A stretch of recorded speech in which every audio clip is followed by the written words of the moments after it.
नमस्कार, आप देख रहे हैं जम्मू कश्मीर स्पेशल। मैं हूं आपके साथ पूजा ठाकुर। तो खबरों की शुरुआत करते हैं बाबा बर्फानी की यात्रा के लिए शुरू हुई रजिस्ट्रेशन से। अमरनाथ यात्रा 2025 के लिए रजिस्ट्रेशन शुरू हो गई है। इस बार यात्रा 3 जुलाई से शुरू होकर 9 अगस्त तक चलेगी। यात्रा के लिए ऑनलाइन और ऑफलाइन दोनों तरह से रजिस्ट्रेशन की जा रही है। ऑनलाइन रजिस्ट्रेशन के लिए श्री अमरनाथ जी श्राइन बोर्ड की आधिकारिक वेबसाइट पर जाना होगा, तो वहीं ऑफलाइन रजिस्ट्रेशन के लिए देश भर में 540 बैंक शाखाओं में से किसी एक में जाना होगा। इसी कड़ी में आज रिहाड़ी स्थित पंजाब नेशनल बैंक में रजिस्ट्रेशन करवाने आए श्रद्धालुओं की कतार नजर आई। मैम मैं 8:30 बजे आ गई थी। 8:30 बजे के पहले जत्थे के साथ जाने जी हाँ जी, पहले जत्थे के साथ जाना है। धन्यवाद जी। आपका नाम? मीना सुनीता। क्या कहेंगे, कितनी एक्साइटमेंट है? बहुत ज़्यादा है। मैं फर्स्ट टाइम जा रही हूँ। अच्छा, फर्स्ट टाइम जा रही हूँ। तो क्या कहेंगी, जैसे आप पहाड़ देखते थे, आप वहाँ पे जाने का बाबा बर्फानी के साक्षात दर्शन करने को मिलेंगे? हाँ, पहले तो मतलब कि मैं न्यूज़ वगैरह टीवी में देखती थी कि इतना मुश्किल है, रास्ता कैसे जाएंगे, ये वो। घर वाले भी काफ़ी डिमोटिवेट करते हैं कि नहीं जा पाओगे, लेकिन अब मतलब सोच लिया मैं ठान लिया कि जाना है। फैमिली के साथ? हाँ, मम्मा पापा के साथ। चलो ठीक है, आपकी यात्रा मंगलमय हो जी। आपका नाम? सुदेश शर्मा। क्या कहेंगे, रजिस्ट्रेशन आप कराने के लिए जा रहे हैं? हाँ, मैं तो 2 महीने के पीछे पड़ी थी। अच्छा। फिर मैंने आज पहले तो हमने मेडिकल करवाया। पहले फॉर्म नहीं निकल रहे थे, बैंक वाले बोलते हमारे पास आया नहीं है कोई प्रोसीजर। फिर हमने ये साइबर कैफ़े से निकाला। फिर हम चले गए मेडिकल करवाने, वहाँ भी थोड़ा डिले था। फिर इधर आए, कल ऑलरेडी छुट्टी थी। काफी मशक्कत के बाद यहाँ पहुँचे आप? हाँ, काफ़ी बोले बाबा ने बुलाया होगा तो आ गए।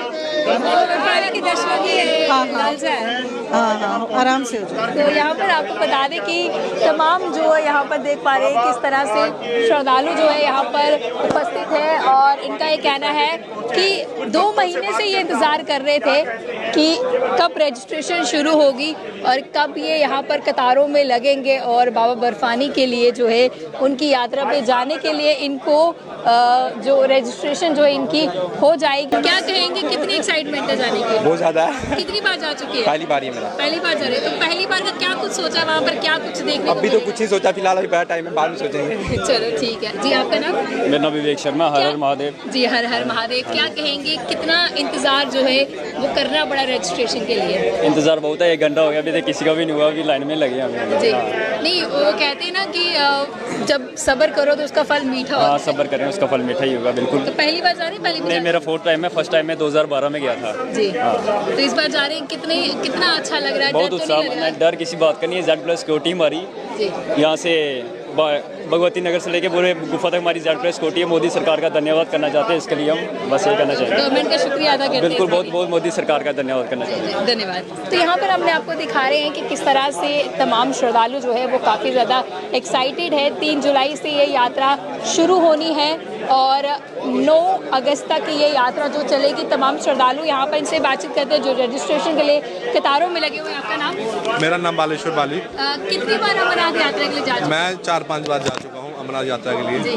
तो जितनी बार जाते हैं उतनी बार जाने का मन करता है? हाँ, उतनी बार जाने का मन करता है। कितना लंबा इंतजार जो है वो करना पड़ रहा है? पूरा साल में हम बस ये इस डेट का इंतजार करते हैं कि कब यात्रा स्टार्ट हो और कब हम यात्रा फॉर्म भर के जाएं। क्या आता है वहाँ पर? वहाँ जाकर सब शिव में हो जाता है। मतलब हम कहें कि मतलब हमें शिव के अलावा कुछ दिखाई नहीं देता वहाँ पे, तो इसलिए हमें पूरा साल इस यात्रा का इंतजार रहता है। तो यहाँ पर देख पा रहे हैं किस तरह से एक्साइटमेंट काफ़ी ज़्यादा है। बम बम बोले के जय घोष ये लगा रहे हैं, और जैसे ही यात्रा शुरू हो जाएगी पूरा भक्तिमय माहौल जो है वो पूरे शहर में नजर आएगा, क्योंकि जय बाबा के जयकारे जो है वो जगह जगह पर गूंजेंगे और बाबा बर्फानी के दर्शनों की लालसा इनमें है। ये चाहते हैं कि वहाँ पर जाएं। कुछ लोग पहली बार जा रहे हैं, कुछ पहले भी जो है वो जा चुके हैं। आपको एक बार फिर बता दें कि 3 जुलाई से ये यात्रा शुरू हो रही है जो 9 अगस्त को संपन्न होगी। तो ऐसे में इस रजिस्ट्रेशन के लिए, इस यात्रा के रजिस्ट्रेशन के लिए, बाबा बर्फानी के दर्शनों के लिए कतारों में लोग लगे हैं और रजिस्ट्रेशन अपनी करवा रहे हैं। ये रजिस्ट्रेशन आज से शुरू हुई है। इससे पहले ये कल शुरू होनी थी, लेकिन छुट्टी के कारण ये आज से शुरू हुई है और लोगों की एक्साइटमेंट आप देख ही पा रहे हैं।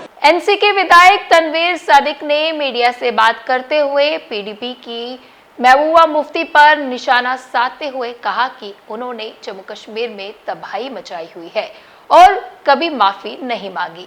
उन्होंने कहा कि पीडीपी और बीजेपी के गठबंधन के कारण जम्मू कश्मीर की स्थिति बदली और राज्य का दर्जा प्रभावित हुआ।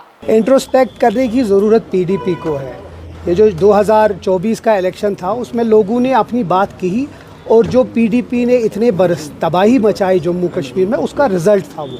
हम लोगों ने अगर कोई गलतियां की उसके लिए हमने माफ़ी मांगी, लेकिन आज तक महबूबा जी ने कभी अपने मुंह से माफ़ी नहीं मांगी और हम लोगों को उसकी सज़ा 2014 में मिली। हमारा सिर्फ इतना गर्ज है, आज जो हो रहा है, चाहे वो 370 है, स्पेशल स्टेटस है, स्टेटहुड है, वक्फ बिल है, आज अगर वो बेताज बादशाह वक्फ इस पे बैठी हैं वो इसकी वजह से है क्योंकि आपका स्टेटहुड हाथ से चला गया। अगर आपका 2014 में बीजेपी के साथ हाथ नहीं मिलाती तो शायद आज हम वो करने नहीं देते। और मैं आपको फिर से पीछे ले जाऊंगा, 2003 में मुफ्ती मोहम्मद सईद साहब ने हमारा जो औकाफ था उसको ख़त्म करके वक्फ बोर्ड बनाया, जिसमें वो नईम अख्तर साहब को उसका वीसी बनाया। तब से ये स्टार्ट हुआ था और मुझे लगता है ये बहुत पहले से प्लान था, जिसका हिस्सा मुझे लगता है मरहूम मुफ्ती मोहम्मद सईद साहब भी थे और पीडीपी भी थी, कि किसी तरीके से मुसलमानों को मार्जिनलाइज करना। अब हमारी एक बात है, हम कहते हैं कि रिफॉर्म्स के नाम पे सिर्फ मुस्लिम्स को क्यों आप पीछे पड़े। हम चाहते हैं अगर रिफॉर्म्स है तो हर किसी रिलीजन के साथ हो, सिर्फ मुसलमानों के पीछे क्यों। और क्योंकि उसमें वजूहात हमने दिए और वो हमने असेंबली के बाद उसके ऊपर बात की। हम चाहते हैं कि अगर रिफॉर्म्स करो तो सब किसी रिलीजन्स पे करो, सिर्फ मुसलमानों की प्रॉपर्टीज़ पे क्यों। सिर्फ वक्फ बाय यूज़र अगर देखें तो हमारे जो आस्थान है, हमारे जो दरसगाह हैं, कल जाके कोई भी उसको ले सकता है। और वही चीज़ अगर फॉर एग्ज़ाम्पल आपका डीसी आज फैसला कर सकता है कि ये जो ग्रेवयार्ड है, ये जो मस्जिद है, ये जो आस्थान है, ये गवर्नमेंट की है, क्योंकि हमारे पास पेपर्स नहीं। तो ये डायरेक्ट इंटरफेरेंस है लोगों की और जो लोगों का। और वक्फ का मतलब क्या है? वक्फ है मैं दिल से कोई पैसा देता हूँ, वक्फ करता हूँ पैसा ताकि लोगों की बहबूदी के लिए। किसी गवर्नमेंट का कोई ये नहीं बनता है कि वो उस चीज़ को हमसे हड़प ले या छीन ले, मुसलमान ही उसको ठीक कर सकते हैं। तो मुझे लगता है इसका फंडामेंटली ये पहले से ही रॉन्ग था और इसीलिए हम इसको अपोज कर रहे हैं। जम्मू एंड कश्मीर हज और उम्रा कंपनीज एसोसिएशन ने हज 2025 पर महत्वपूर्ण प्रेस कॉन्फ्रेंस आयोजित की। आप जैसे कई दिनों से एक बात चल रही है, हम इंडिया गवर्नमेंट को जो कोटा मिला था प्राइवेट टूर ऑपरेटर्स के लिए, वो 52,000 कोटा था अप्रॉक्सीमेटली, 52,000 समथिंग। लेकिन वो कोटा और वो जो प्रोसेस था कई दिनों से रुका हुआ था, जबकि हम सब चीज़ रेडी थे। हुज्जाज ने पेमेंट्स तकरीबन पूरी कर ली है और अब वो जाने की तैयारी में है। और आप जानते हैं कि एक सेंटिमेंटल इशू है, रिलीजियस इशू है, बहुत ही ज़्यादा इसके साथ सेंटिमेंट जुड़े होते हैं। एंटायर ख़ानदान की, ये 52,000 नहीं है, ये 52,000 फैमिलीज़ हैं। तो कुछ ऐसी टेक्निकल इश्यूज़ हैं जो हम अब डिस्कस नहीं करना चाहते हैं किसकी वजह से। That is matter of investigation, government करे जब करें इन्वेस्टिगेशन। लेकिन अभी जो मसला है गवर्नमेंट के सामने, ये 52,000 फैमिलीज़ का मसला है, 52,000 फैमिलीज़ का मसला है। जो अभी लेटेस्ट जो हमारे पास ऑफिशियल कम्युनिकेशन आ गई, ऑफिशियल कम्युनिकेशन आ गई, 10,000 का कोटा सऊदी हुकूमत ने रिलीज़ किया है, क्योंकि उनका कहना है कि ये जो 52,000 कोटा आपको दिया था ये फोरफिट हो चुका है, ये ख़त्म हो चुका है, क्योंकि इसकी कंप्लेंट्स नहीं होगी। अब उन्होंने एडिशनल 10,000 कोटा जो दिया है, तो इस 10,000 से एक बहुत बड़ी खलबली जो मची है, किसको ड्रॉप किया जाए, किसको लिया जाए, किस बेसिस पे हम लोगों को ड्रॉप करेंगे। मतलब अगर किसी के पास 100 कोटा है तो उसने 100 हाजियों से बुकिंग ली रखी है, तो अब उसको अचानक ये कहा जाता है कि आपको खाली 20 लोगों को लेना है। उसके पास ना कोई मैकेनिज्म है उन 20 को सिलेक्ट करना, न वो प्रायोरिटी पे किसी को ले सकता, क्योंकि सब हाजी बराबर है, सबका हक बराबर है। और ये सिचुएशन जो है हमसे हैंडल नहीं हो पाएगी, क्योंकि हम 80 लोगों को कन्विंस नहीं कर सकते कि हम आपको ड्रॉप करेंगे। पैसा कहाँ है, क्या है, वो तो अभी इश्यू नहीं है। वो तो जहाँ भी है बिल्कुल सेफ पैसा, हर एक का सेफ पैसा है, जितने भी हाजीज हैं उनका सेफ पैसा है। रिफंड की भी कोई परेशानी नहीं है, अभी हमें रिफंड का इशू नहीं है। अभी हमारा ये इशू है, गवर्नमेंट से ये दरख्वास्त है, ख़ास तौर पे प्राइम मिनिस्टर ऑफ इंडिया से ये मुतबाना अपील है इन 52,000 फैमिलीज़ की तरफ से, और बिलखुसूस ये जो कश्मीर की फैमिलीज़ है, कोई कम से कम 3,000 लोग, 3,000 फैमिलीज़, 3,000 हुज्जाज कश्मीर के जो प्राइवेट टूर ऑपरेटर के ज़रिए मुख्तलिफ CHOs, जो 36 CHOs ऑफ कंट्री है, उनके ज़रिए से जाते हैं। उनसे अपील की जाती है कि आप पर्सनली प्लीज़ इंटरवीन कीजिए, और हमें पूरा यकीन है आपका पर्सनल इंटरवेंशन हमको इस दलदल से, इस मुसीबत के वक्त से हमें गुजार लेगा। हम 52,000 लोगों में से 40,000 लोगों का हज ड्रॉप करके अफोर्ड नहीं कर पाएंगे। 40,000 लोग हज के बगैर महरूम रहेंगे, और उनकी कोई खता नहीं है इस बारे में। उन्होंने तैयारियां की है। कुछ लोग तो ऐसे हैं जो कई डिकेड से पैसा जमा करके हज पे जाने के लिए तैयार हैं। खुदा न खास्ता ऐसे लोग, बुजुर्ग लोग हैं, क्या पता वो अगले साल तक रहे न रहे, तो ये इतना बड़ा प्रेशर कौन ले सकता है। तो मैं आप सबके वसातत से गवर्नमेंट ऑफ इंडिया, वहाँ पर जितने भी लोग हैं, कंसर्न लोग हैं, minister of minority affairs, minister of external affairs doctor Jaishankar and prime minister of India, उनसे मौदबाना अपील कर रहा हूँ, इसको फौरी तौर पे जितना जल्द विदाउट एनी डिले इस इशू को सऊदी हुकूमत के साथ जिस तरह से भी हो सके इसको रिजॉल्व करे, और हमारे 52,000 के 52,000 हुज्जाज इस साल के हज का जो सादत है वो हासिल कर सके। ये कंफर्म न्यूज़ है, अभी ये ऑफिशियल कम्युनिकेशन है। मोमा के ट्विटर हैंडल पर भी ये न्यूज़ आ गई कि 10,000 के लिए पोटा ओपन किया गया, और वो 10,000 को वो वीज़ा हम अप्लाई कर सकते हैं। लेकिन परेशानी हमारे सामने जो खड़ी है, किन 10,000 लोगों को, 52,000 में से किन 10,000 लोगों को हम सिलेक्ट करें, और रिजेक्ट किसको करें। और रिजेक्ट करने की हमारे हिम्मत नहीं हो रही है कि किसी को हम बता दें कि हम आपको नहीं। मैंने पहले ही बोला अपनी बात में, this is matter of investigation. Saudi हुकूमत कह रही है कि कंप्लेंट्स नहीं हो चुकी है, हो गई है, और यह मिस कंप्लेंट्स, और उस वजह से ये फोरफीट हो गया है। तो इस किसकी वजह से कंप्लेंट्स नहीं हुई, क्या हुआ, अभी हम इस इमरजेंसी के वक्त इसको डिस्कस ना करें तो बेहतर है। और इसको गवर्नमेंट ऑफ इंडिया बाद में इन्वेस्टिगेट कर सकती है, जिसकी गलती हो उसको पेनलाइज कर सकता है, उसको एक्शन लिया जाए। लेकिन अभी जो हमारे पास इशू है, आपके पास भी, सबके पास इशू है कि 52,000 लोगों का हज कैसे से होगा, और उनका जो इस साल का ये फर्ज है उसको कैसे हम बचा सकते। अमरनाथ ट्रैक पर BRO ने शुरू किया बर्फ हटाने का अभियान। हर वर्ष की तरह इस वर्ष भी पवित्र अमरनाथ यात्रा की तैयारियों के तहत सीमा सड़क संगठन BRO ने प्रोजेक्ट संजय 2025 के अंतर्गत अमरनाथ यात्रा मार्ग पर व्यापक स्तर पर बर्फ हटाने का अभियान शुरू कर दिया है। यात्रा के शुरू होने में अब कुछ ही महीने बचे हैं, और BRO के जवान दिन रात मेहनत कर रहे हैं ताकि श्रद्धालुओं के लिए मार्ग सुरक्षित और सुगम बनाया जा सके। ये अभियान इस महीने की शुरुआत में शुरू हुआ, जिसमें BRO की टीमें बालटाल मार्ग पर तैनात की गई हैं, जो कि अमरनाथ गुफा तक पहुंचने वाले प्रमुख रास्तों में से एक है। इस बार की लंबी और भारी सर्दियों के कारण काफी मात्रा में बर्फ जमा हो गई है, लेकिन BRO अत्याधुनिक मशीनें और कुशल जनशक्ति के जरिए बर्फ हटाने की प्रक्रिया को तेजी से आगे बढ़ा रहा है। BRO अधिकारियों ने जानकारी दी कि बर्फ हटाने का कार्य तय समय के अनुसार चल रहा है, और यात्रा शुरू होने से पहले ये पूरी तरह से पूरा कर लिया जाएगा। सुरक्षा को सर्वोच्च प्राथमिकता दी जा रही है, और इसके लिए हिमस्खलन और भूस्खलन संभावित क्षेत्रों का लगातार सर्वेक्षण किया जा रहा है। अमरनाथ यात्रा हिंदू धर्म की सबसे महत्वपूर्ण तीर्थ यात्राओं में से एक है, जिसमें हर साल लाखों श्रद्धालु शामिल होते हैं। इस यात्रा की सफलता बर्फ हटाने और मार्ग की बहाली पर निर्भर करती है, ताकि सभी श्रद्धालु सुरक्षित और शांतिपूर्ण तरीके से यात्रा कर सके। जी, मेरा नाम हाफिज शाहिद है। मैं यहाँ पर काम कर रहा हूँ BRO में। हम यहाँ पर सर काम कर रहे हैं अमरनाथ ट्रैक पे। हम ज़्यादा से ज़्यादा चाहते हैं कि इस बार ट्रैक हमारा स्मूथ हो, बढ़िया हो, ताकि ट्रैवलर्स को कोई सख्ती ना आए। 2025 की यात्रा बिल्कुल हम सफल बनाना चाहते हैं सर। हम यहाँ पे सर सवेरे 7 बजे के करीब हम यहाँ पहुँचते हैं। स्नो क्लियरेंस ऑपरेशन हम स्टार्ट करते हैं सर। हमारे साथ हमारे ऑफिसर्स शाना बशाना रहते हैं सर। उसके बाद सर पूरे दिन को काम चलता है। शाम को हम सर वहाँ से ऊपर से 5 बजे 6 बजे के करीब हम स्नो क्लियरेंस ऑपरेशन रोक देते हैं, फिर हम नीचे आते हैं सर। फिर हम सवेरे सुबह और दूसरी बार ऐसे ही निकलते हैं। कंटिन्यूस स्नो ऑपरेशन हम कर रहे हैं सर। और हमारे साथ जो ऑफिसर्स हमारे साथ साथ रहते हैं।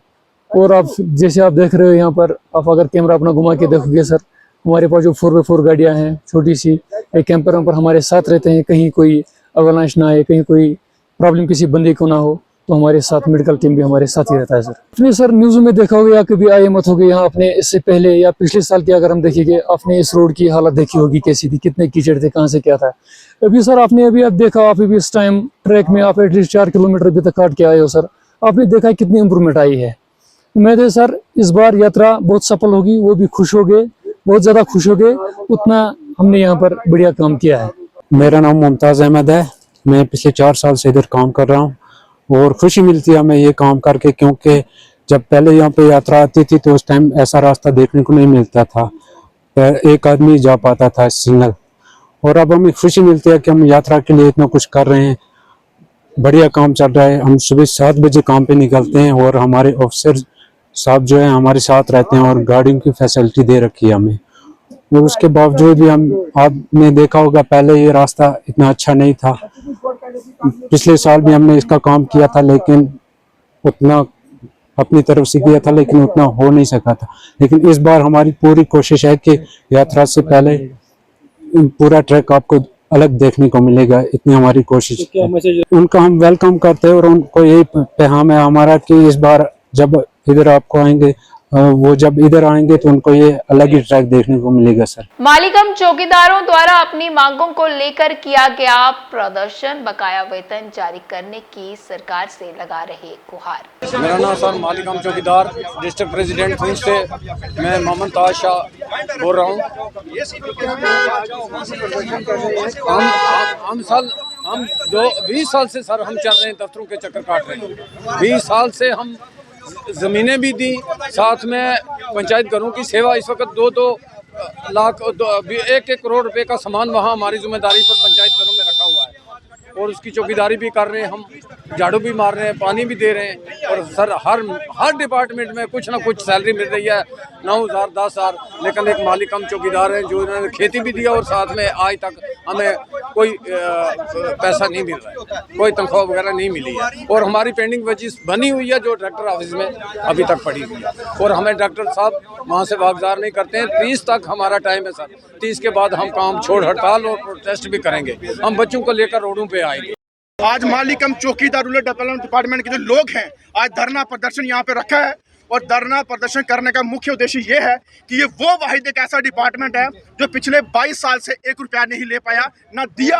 और अगर वो कैबिनेट ऑर्डर के तहत पैसे सेंक्शन होते हैं तो वो किसके खाते में गए, किसके जेब में गए, किनके घरों में पैसे गए, वो आज तक नहीं पता। लेकिन ये लोग पिछले 22 साल से बिना वेजेस का काम कर रहे हैं। आप देख सकते हैं कहाँ से लोग आए हैं, कितने दूर दराज से आए हैं। लेकिन सरकारें हमारी मजे से एसी रूम में अंदर बैठ के पेन हिलाती है, पेपर हिलाते हैं, लेकिन इनके खाते में पैसे नहीं पहुंचते। और हम लोग आज यहाँ से आपके चैनल के माध्यम से ऐलान करते हैं कि 30 अप्रैल के बाद टोटल काम छोड़ हड़ताल होगी।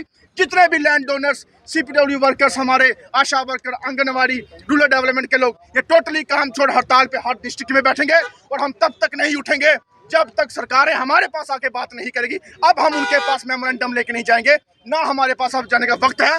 हमें फैसला चाहिए और फैसला देंगे तो हम उठेंगे, अगर नहीं देंगे हम कहीं भी से नहीं उठेंगे। सारे तमाम जम्मू कश्मीर के अंदर लोग जो हैं वो धरने और प्रदर्शन में बैठे रहेंगे। सूर्यपुत्री तवी नदी में शुरू हुई आरती को लेकर भाजपा की ओर से पत्रकार वार्ता कर लोगों से सहयोग की अपेक्षा की गई। मीडिया को संबोधित करते हुए रजनी सेठी ने कहा कि भाजपा के द्वारा ही पर्यटन और आस्था को बढ़ावा देने के लिए तवी आरती की शुरुआत की गई है और इसमें जनता का सहयोग की भी आवश्यकता है। इसी मौके पर पूर्व डिप्टी मेयर पूर्णिमा शर्मा ने भी भाजपा सरकार द्वारा पर्यटन व जम्मू कश्मीर के विकास को लेकर किए गए प्रयासों पर रोशनी डाली। बैसाखी का दिन ऐतिहासिक दिन था, जिस दिन सूर्यपुत्री तवी नदी पर आरती हुई है। गंगा मैया की आरती की तर्ज पर वहां पर आरती करने का काम भाजपा की सरकार में हुआ है। आप लोग जानते हैं कि तवी नदी को तविशी के नाम से भी जानते हैं। कहा जाता है, मान्यता ये है कि पैड नाग जो वासुकी नाग के पुत्र थे, उन्होंने इस तवी नदी को जम्मू में लाया। आप लोगों को पता है कि गंगा नदी की आरती मान्यता रखती है, लोगों की आस्था से जुड़ी हुई नदी है। इस तर्ज पर भाजपा ने भी शुरुआत की है कि यहाँ पर उस तर्ज की आरती हो और लोगों की आस्था का सवाल है। मैं आपके माध्यम से जम्मू कश्मीर की जनता से अपील करूंगी, एक शुरुआत की है कि यहाँ पर आरती करके एक अच्छा मैसेज लोगों को पहुंचाएं, बढ़ चढ़कर लोग हिस्सा लें और आशीर्वाद प्राप्त करें तवी नदी का, ताकि कोई इनिशिएटिव अगर भाजपा की सरकार लेती है तो उसमें आप लोगों की सहयोगिता, सहभागिता उस इनिशिएटिव को आगे तक पहुंचाती है। आज की जो सो कॉल्ड सत्तारूढ़ हमारी जो पार्टी एनसी पार्टी जो कहती है कि रिलीजियस टूरिज्म को बढ़ावा दिया जाएगा, जम्मू में टूरिज्म को डेवलप किया जाएगा, ताकि जो भी सैलानी यहाँ पर आते हैं, जो साइड सीन्स के लिए तो जाते हैं या साइड जो हमारे रिलीजियस टूरिज्म है उनको एंजॉय करने तो जाते ही जाते हैं, लेकिन जम्मू में यात्री 1 से लेके 3 दिन तक यहाँ रुके और यहाँ के जो दृश्य है, यहाँ की जो डेवलप हमारे एरियाज हैं या टूरिज्म द्वारा डेवलप किए गए हमारे स्पॉट्स हैं, उनका भी वो अवलोकन करें।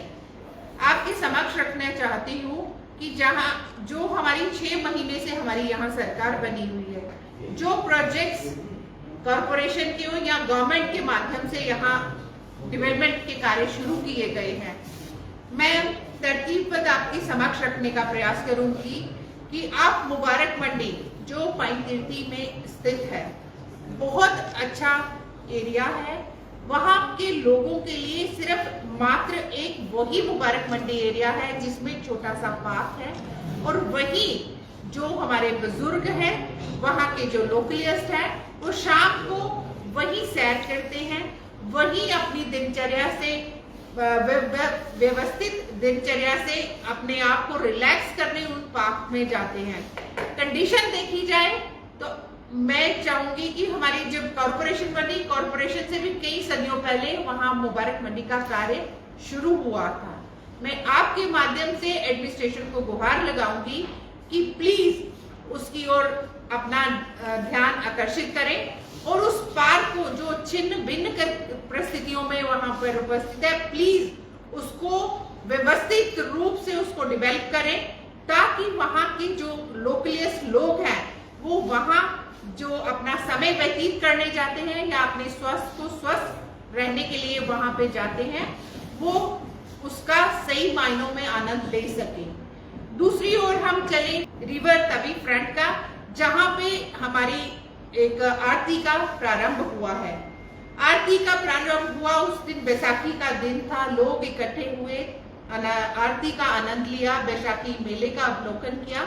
वहीं दूसरी ओर इसका जो प्रोजेक्ट था ये 19/1/2022 को शुरू हुआ था और 19/7/2023 को ये खत्म होना था, लेकिन एडमिनिस्ट्रेशन की क्या कहूँ खामियों के माध्यम से या जो आज सत्तारूढ़ सरकार है, मैं उनका ध्यान इस ओर आकर्षित करूंगी कि प्लीज जिन कारणों से ये हमारा प्रोजेक्ट डिले हो रहा है उसके ऊपर ध्यान दें। उसमें हमारा एक बहुत बड़ा पार्क डेवलप होने जाना था, जिसमें एनजीटी की अभी तक हमें परमिशन नहीं मिली है। हमारा रिवर तवी जो बेड मटेरियल है वो गवर्नमेंट के द्वारा हमें प्रोवाइड किया जाना था, गवर्नमेंट उसकी ओर ध्यान ही नहीं दे रही है। तो आज की जम्मू कश्मीर स्पेशल बुलेटिन में इतना ही, फिर मिलेंगे इसी समय। मुझे दीजिए इजाजत, नमस्कार।